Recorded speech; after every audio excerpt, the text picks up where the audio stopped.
안녕하세요. 준스토리의 준우입니다. 오늘 이야기해드릴 쇼스토리 걸크 시리즈 세 번째 이야기는 베트남의 잔다르크라고 불리는 증잠의 이야기입니다. 기원전 111년 당시 베트남은 중국 한나라의 침략을 받아서 약 100년간 한나라의 지배를 받고 있었는데요. 중국인들은 베트남에서 생산되는 진주, 상아, 열대과일 그리고 좀 이색적인 동물들을 곡물로 바칠 것을 요구하였고, 코끼리와 코뿔소를 잡다가 다치기도 하고 바다 깊은 곳에 산호와 진주를 캐다가 목숨을 잃는 일이 수두룩하였는데요. 2014년 8월 1일 증자매가 태어났습니다. 증자매는 메린 지역의 촌장의 딸들이었는데요. 촌장 일찍부터 증짝과 증리 두 딸에게 무술을 가르쳤습니다. 그리고 메린 지역 근처에 쭈찌엔이란 지역이 있었는데 그곳 촌장의 아들 티사잇과 증자매 중에서 언니인 증짝은 결혼을 하였는데요. 평소 그들은 언젠가는 베트남 사람들을 못살게 구는 중국 한나라의 세력을 몰아내기 위해서 기회를 엿보고 있었습니다. 근데 하필이면 이제 그 봉기 계획이 사전에 발각이 되어서 그 티사잇 그 남편이 주모자로서 처형을 당하고 그 목은 이제 거리에 걸리게 되는데요. 아내 증짝은 눈물을 흘리는 대신에 복수를 선택하였습니다. 증짝은 동생 증리와 함께 사람들을 모으기 시작했는데요. 병사들의 사기를 높이기 위해서 그 숲으로 가서 호랑이를 잡아 그 가죽을 벗기고 그곳에 우리가 왜 독립을 해야 되는지 그 경문을 적어서 그런 용맹한 모습으로 군사들의 사기를 높였습니다. 증자매는 거기에 세 가지를 적었는데요. 하나, 우리는 조국을 구한다.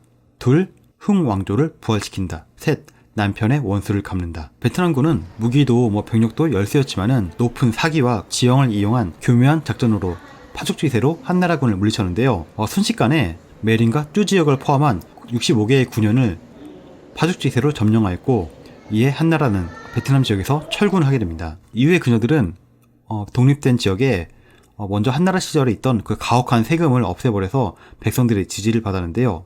한편 당시 한나라는 황제 광무제가 다스리던 시기였는데요. 광무제는 왕망의 신나라를 무너뜨리고 다시 그 한나라를 이렇게 일으켜 세운 후한 시기를 만든 사람인데요. 굉장히 출중하고 뛰어난 황제였습니다. 한나라 광무제는 42년에 마원이라는 장군을 복파 장군으로 임명하여 그 베트남을 정벌하기 위해서 내보냈는데요. 마원은 다름 아닌 그 우리들이 잘 알고 있는 삼국지의 마초, 마등의 그 조상이 되는 사람입니다.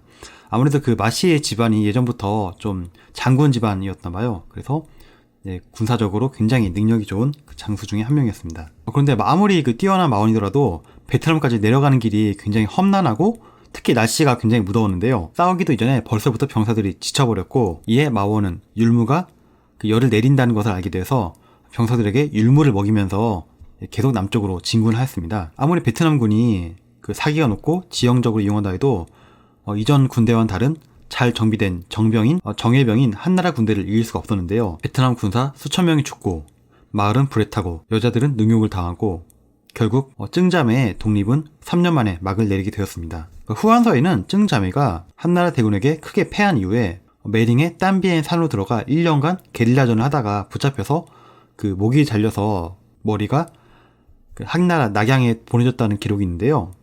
반면에 베트남의 역사 기록에는 두 증자매가 치욕을 겪느니 차라리 자결하자 싶어서 홍강에 몸을 던졌다고 나와 있습니다. 아무래도 서로 이제 유리한 쪽으로 기록을 한 것 같은데요. 증자매는 비록 실패를 했지만은 베트남에서 외세에 맞서 싸운 첫 번째로 위대한 영웅들이었고, 베트남 사람들은 이 증자매를 통해서 큰 용기를 얻을 수가 있었던 것이죠. 하노이시는 매년 음력 2월 8일 그 증자매의 죽음을 기리고 있는데요. 하노이와 호치민에는 증자매의 이름을 딴 거리 이름이 있으며 그녀들이 봉기한 10월 20일을 베트남 여성의 날로 지정해 놓고 있습니다.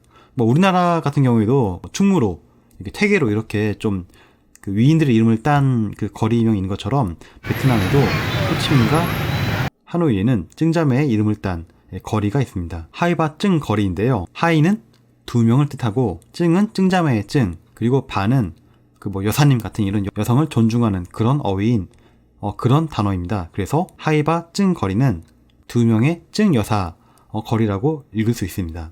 비록 증자매의 독립운동은 성공한 이후 3년 만에 다시 좌절이 되었지만은 베트남들이 일치 단결해서 처음으로 강대국을 몰아낸 그런 역사적인 사건인데요.